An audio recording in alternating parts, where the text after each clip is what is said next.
Hello बच्चों, क्या हाल चाल, कैसे हैं आप लोग? अच्छे हैं? चलिए, अच्छे रहिए, स्वस्थ रहिए, पढ़ते रहिए।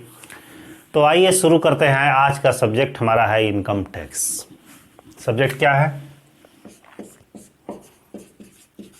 Income tax. इनकम टैक्स में हम पढ़ रहे थे वेतन से आय।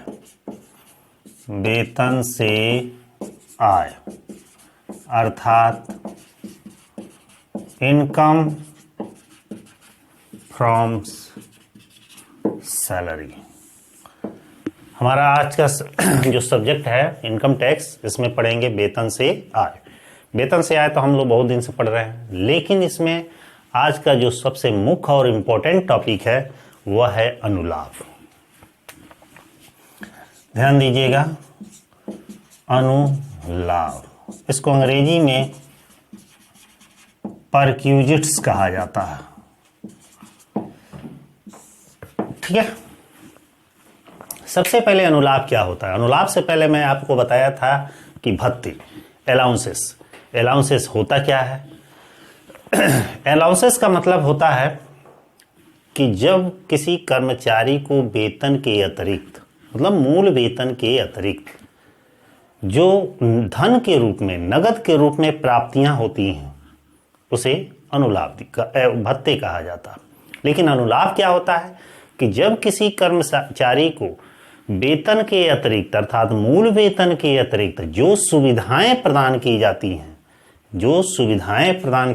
हैं, चाहे वो वस्तु के रूप में या सेवा के रूप में, तो उसे अनुलाभ कहा जाता है।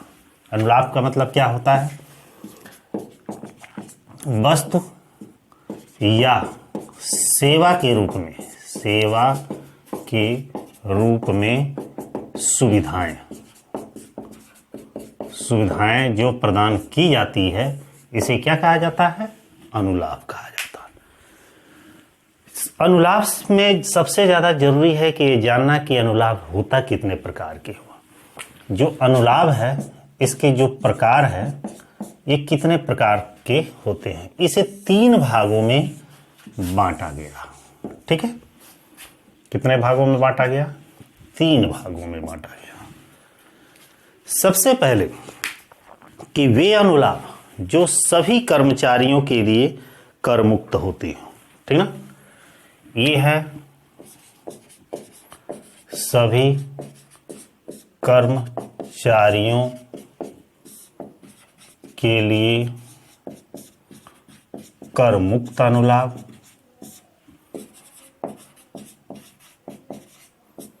ठीक है, दूसरा है विशिष्ट कर्मचारियों के लिए कर योग्य अनुलाभ। ठीक ना, और जो तीसरा होता है वह सभी प्रकार के कर्मचारियों के लिए, सभी प्रकार के कर्मचारियों के लिए कर योग्य अनुलाभ। ठीक है, ये 3 प्रकार के हैं। इसको लिख दे रहे हैं, A part and B part and C part. मतलब कि अनुलाभ के प्रकारों को 3 श्रेणियों में बांटा गया। पहला, सभी कर्मचारियों के लिए कर मुक्त अनुलाभ। मतलब कि अनुलाभ तो सभी कर्मचारियों को मिलता है, लेकिन वो पूर्णतः कर मुक्त होता है, अर्थात उस पर टैक्स नहीं लगाया जाता। दूसरा है विशिष्ट कर्मचारियों के लिए, माने सभी कर्मचारी के लिए नहीं, कुछ कर्मचारी विशिष्ट होते हैं। अभी मैं बताऊंगा विशिष्ट कर्मचारी किसे कहा जाता। तो विशिष्ट कर्मचारियों के लिए कुछ जो स्पेशल कुछ एम्प्लॉयज होते हैं, उनके लिए कर योग्य अनुलाभ, केवल वो अनुलाभ उन्हीं को मिलता है और उन्हीं को कर योग्य होता है। और सभी प्रकार के कर्मचारियों के लिए कर योग्य अनुलाभ, इसका मतलब जितने भी कर्मचारी हैं सबको अनुलाभ तो मिलता है, लेकिन वो अनुलाभ कर योग्य होता है। तो ये 3 कैटेगरी में बांटा गया। ठीक है, अब प्रश्न यह है कि सभी प्रकार के कर्मचारियों के लिए कौन कौन से अनुलाभ होते हैं जो पूर्णतया कर मुक्त होते हैं। यह ज़्यादा है जरूरी जानना। सभी प्रकार के कर्मचारी, चाहे वो छोटा कर्मचारी हो या बड़ा कर्मचारी हो, चाहे किसी भी प्रकार का कर्मचारी हो, सबके लिए ये अनुलाभ क्या होता है? करमुक्त होता है। अब कौन कौन से अनुलाभ होते हैं जो सभी प्रकार के कर्मचारी के लिए करमुक्त होते हैं, तो इसको ज़्यादा जानना जरूरी है। तो आइए चलिए इसको भी जानते हैं कि वे कौन कौन से अनुलाभ है जो सभी प्रकार के कर्मचारियों के लिए करमुक्त होते हैं। ठीक है,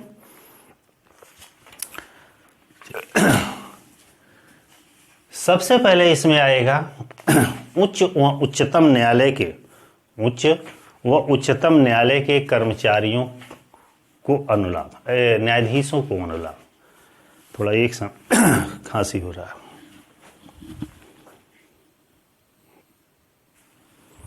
हाँ बच्चों, तो सभी प्रकार के कर्मचारियों के लिए करमुक्त अनुलाभ कौन कौन से हैं? सबसे पहला चिकित्सा की सुविधा, ध्यान दीजिए, चिकित्सा की सुविधा। यदि किसी कर्मचारी को या उसके फैमिली को ट्रीटमेंट कराने के लिए, इलाज कराने के लिए नियोक्ता के द्वारा ऐसी सुविधाएं उपलब्ध हैं कि वो फ्री में इलाज करा सकता है, तो इस प्रकार की यदि सुविधा मिलती है तो वह पूर्णतया करमुक्त होती है, जिसे चिकित्सा की सुविधा कहा जाता है। इस प्रकार की सुविधा सभी प्रकार के कर्मचारियों को प्राप्त होती है। दूसरा, नाश्ते की सुविधा। नाश्ते की सुविधा, यदि किसी कार्यालय या संगठन में ऐसी व्यवस्था है कि कार्य करने के दौरान यदि एम्प्लॉइयों को कोई नाश्ता कराया जाता है जिसका पैसा या मूल्य नहीं लिया जाता है, तो इस प्रकार की सुविधा भी पूर्णतः करमुक्त होती है। यह अनुलाभ पूर्णतः करमुक्त होता है। अगला है मनोरंजन व आमोद प्रमोद की सुविधा। इसका मतलब होता है कि यदि एम्प्लॉइयों को अपने संस्था में कार्य करने के दौरान कुछ इंटरटेनमेंट कराया जाता है लेकिन उसका मूल्य नहीं लिया जाता, ये ध्यान दीजिएगा कि जितना भी अनुलाभ है उसमें उसका मूल्य नहीं लिया जाता है, तो इस प्रकार की सुविधा पूर्णतया करमुक्त होती है।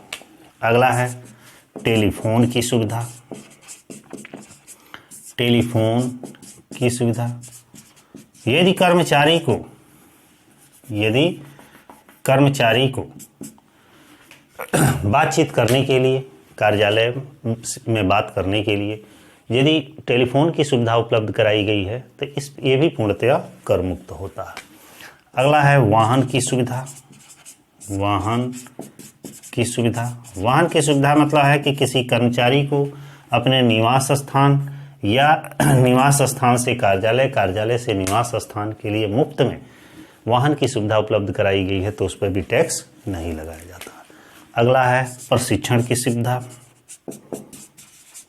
प्रशिक्षण की सुविधा,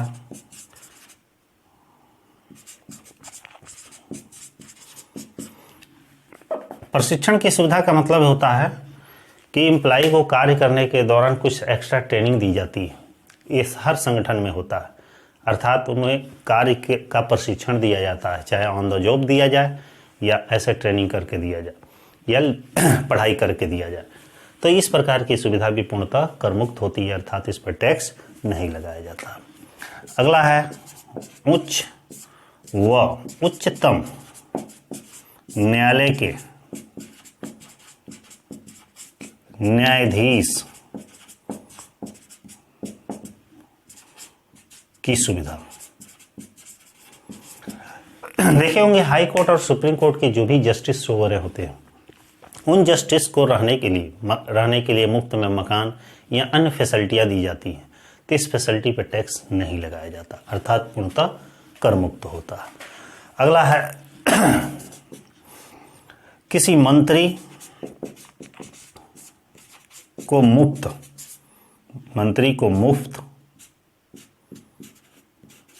निवास की सुविधा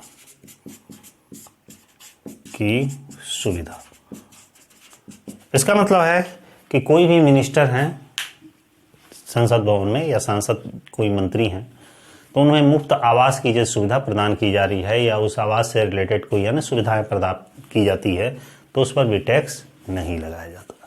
और अगला है दुर्घटना बीमा की सुविधा। दुर्घटना बीमा की सुविधा, इसका मतलब होता है कि यदि कर्मचारी को कार्य यदि करता है किसी संस्था में तो ये भय रहता है कि कहीं दुर्घटना ना हो जाए, तो इस तरह दुर्घटना बीमा कराया जाता है ताकि कुछ हो जाने पर इंश्योरेंस कंपनी उसका निर्वहन करेगी, अर्थात उसके दायित्वों को पूरा करेगी, जो मुआवजा होगा वो देगी। तो इस प्रकार की सुविधा नियोक्ता के द्वारा कराया जाता है और ये सुविधा पूर्णतः कर मुक्त होता है। ठीक इसी तरह है सामूहिक बीमा की सुविधा। सामूहिक बीमा की सुविधा, यह इस प्रकार की सुविधा ग्रुप इंश्योरेंस इसको बोला जाता है कि किसी कर्म संगठन में या व्यवसाय या कारोबार या विभाग में सामूहिक रूप से कर्मचारियों का इंश्योरेंस कराया जाता है कि किसी भी कर्मचारी को कोई बात होती है तो ऐसी दशा में इंश्योरेंस कंपनी उस पर कुछ हर्जाना या मुआवजा देगी। तो इस प्रकार की सुविधा भी पूर्णतः कर मुक्त होती है। अगला है कर्मचारियों के बच्चों को शिक्षा की सुविधा। देखे होंगे बहुत सारी संस्थाएं होती हैं या विभाग होते हैं जिसका अपना स्कूल कॉलेज वगैरह होता है। वो इसलिए होता है कि उसमें काम करने वाले जो भी एम्प्लॉय हैं उनके बच्चे मुफ्त में पढ़ सकें। तो इस प्रकार की जो सुविधा उपलब्ध कराई गई है तो भी पूर्णतः कर मुक्त होती है। अगला है स्वास्थ्य क्लब व खेल की सुविधा। बहुत सारे संस्थाओं में हेल्थ क्लब होता है और एंटरटेनमेंट के लिए खेल वगैरह भी होते हैं, आयोजित किए जाते हैं, वो संस्थाओं के द्वारा उस विभाग के द्वारा कराया जाता है। तो ये भी सुविधाएं पूर्णतः कर मुक्त होती है। ठीक ना। अगला है अवकाश यात्रा की सुविधा। अवकाश यात्रा की सुविधा, देखते होंगे कि जब लीव होता है छुट्टी के समय में कहीं जाने आने के लिए संस्थाओं के द्वारा, जैसे रेल है, वायु है या परिवहन विभाग है, उसके द्वारा इस तरह की सुविधा प्रदान की जाती है अपने एम्प्लॉइयों के लिए। तो ये भी पूर्णतः कर मुक्त होती है। हमें यह जानना है कि इस अनुलाभ में कौन सी ऐसी सुविधाएं हैं जो सभी कर्मचारियों को मिलती है लेकिन उस पर टैक्स नहीं लगाया जाता है। तो इतने प्रकार की ये सुविधा होती है जो पूर्णतः कर मुक्त होती है, अर्थात टैक्स नहीं लगाया जाता है। ठीक है। अब आगे बढ़ते हैं कि विशिष्ट कर्मचारियों के लिए कर योग्य अनुलाभ। तो इसके लिए कर योग्य अनुलाभ जानने से पहले ये जानेंगे कि विशिष्ट कर्मचारी होते कौन हैं।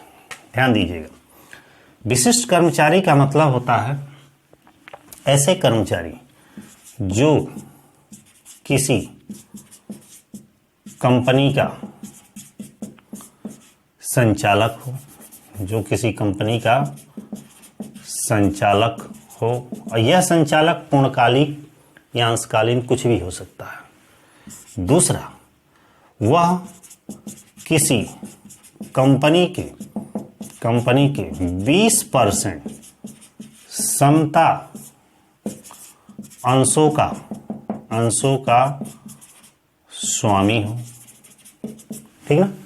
और तीसरा कि उसका वेतन 50,000 रुपये से अधिक हो। तो यदि कोई कर्मचारी इस 3 शर्तों को पूरा करता है, क्या शर्त है? जो किसी कंपनी का संचालक हो, पूर्णकालिक या अंशकालिक, वह किसी कंपनी के 20% समता अंशों का स्वामी हो, या उसका वेतन 50,000 रुपये से अधिक हो, जिसमें सभी प्राप्तियां भत्तों को जोड़कर। तो ऐसे कर्मचारी को क्या कहा जाता है? विशिष्ट कर्मचारी कहा जाता है। अब प्रश्न है कि ऐसे कर्मचारियों को कौन कौन से अनुलाभ प्राप्त होते हैं। तो ऐसे कर्मचारियों को ध्यान दीजिएगा कितने प्रकार के अनुलाभ प्राप्त होते हैं। ध्यान दीजिएगा, ऐसे कर्मचारियों को ये भी अनुलाभ प्राप्त होता है, ये भी अनुलाभ प्राप्त होता है, लेकिन इसके अतिरिक्त कुछ और भी अनुलाभ प्राप्त होता है। वह कौन कौन सा अनुलाभ है? पहला, घरेलू नौकर की सुविधा। घरेलू नौकर की सुविधा। घरेलू नौकर में क्या क्या आते हैं?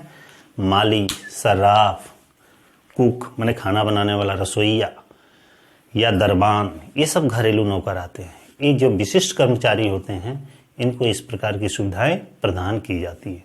लेकिन इस प्रकार की सुविधा जो प्रदान की जाती है वो पूर्णतः क्या होता है?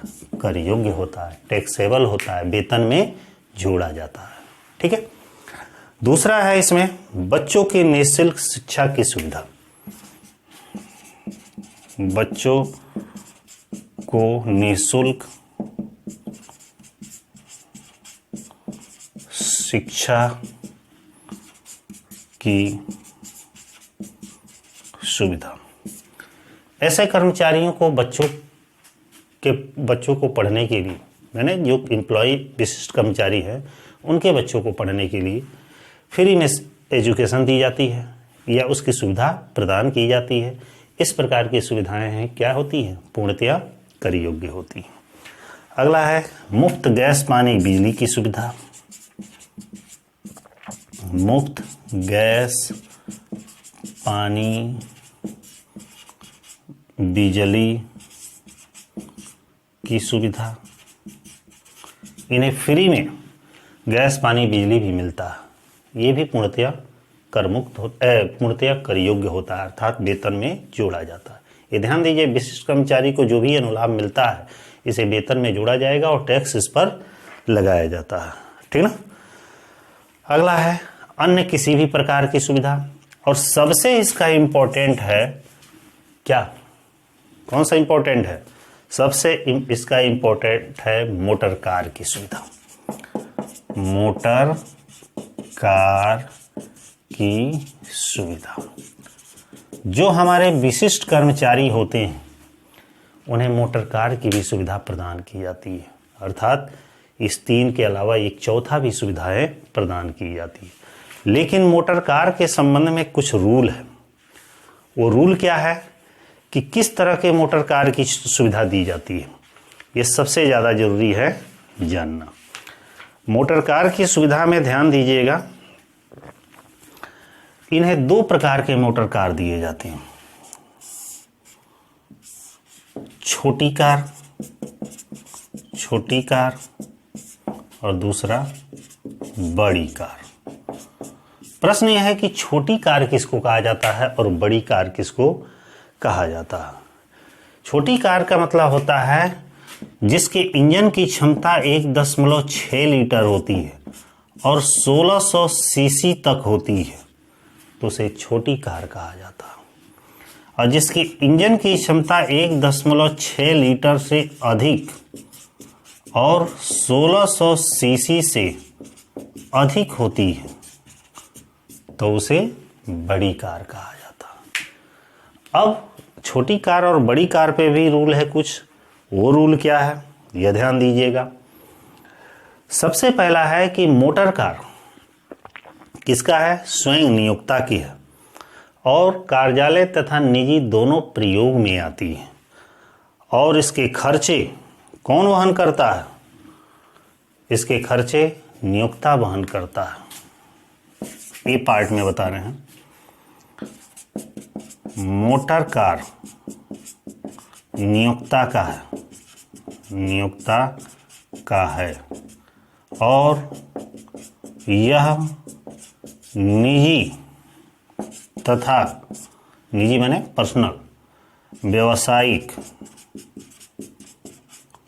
कार्यों में प्रयोग आती है। ठीक ना, प्रयोग आती है तथा निजी खर्चे नियोक्ता वहन करता है। नियोक्ता वहन करता है। तो ऐसी दशा में ध्यान दीजिएगा, छोटी कार है तो उस पर कितना 1800 रुपया प्रति माह कर योग, और बड़ी कार है, बड़ी कार है तो 2400 रुपया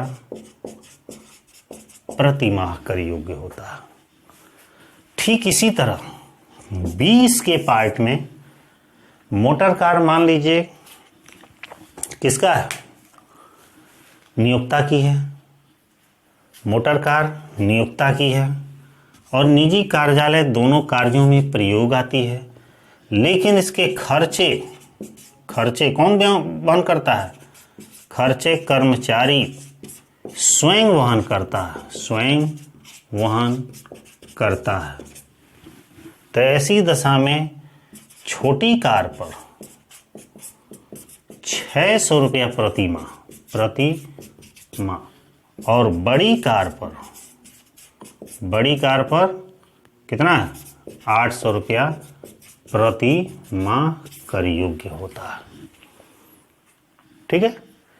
एक चीज और भी है, यदि कार के साथ ड्राइवर की भी सुविधा दी जाती है, कार के साथ यदि ड्राइवर की सुविधा है तो 900 रुपया प्रति माह अलग से कर योग्य होती है, अर्थात उसमें जोड़ दिया जाता है। ठीक है। तो ये तो था आपका अनुलाभ। ये ध्यान दीजिएगा, यह अनुलाभ मैं छोड़ दिया हूं अभी, क्यों, क्योंकि सभी प्रकार के कर्मचारियों के लिए जो कर योग्य अनुलाभ है इसे अगले वीडियो में मैं बताऊंगा। तो ये तो था अनुलाभ का टॉपिक। अनुलाभ 3 प्रकार के होते हैं, सभी कर्मचारियों के लिए कर मुक्त अनुलाभ, विशिष्ट कर्मचारियों के लिए कर योग्य अनुलाभ, सभी प्रकार के कर्मचारियों के लिए कर योग्य अनुलाभ। केवल इस वीडियो में आपको बताया है केवल पहला और दूसरा, सभी प्रकार के कर्मचारियों के लिए जो कर योग्य अनुलाभ है ये अगले वीडियो में आपको बताएंगे। वीडियो हमारा कैसा लगा लाइक और कमेंट के माध्यम से जरूर बताएं। कंटिन्यू इसी तरह हमारा वीडियो देखते रहिए, आपका सिलेबस कंप्लीट करा दिया जाएगा, पूरा फुल सिलेबस पढ़ाया जाएगा। यही है, थोड़ा रुक रुक के भी चल सकता है, अल्टरनेट भी चल सकता है वीडियो। और मैं चाहूँगा कि वीडियो देखने के बाद से जो भी हमारे चैनल पर नए होंगे तो चैनल को एक बार सब्सक्राइब जरूर कर लेंगे। ठीक है, इसी के साथ फिर कल मिलते हैं अगले वीडियो के साथ, तब तक के लिए बाय।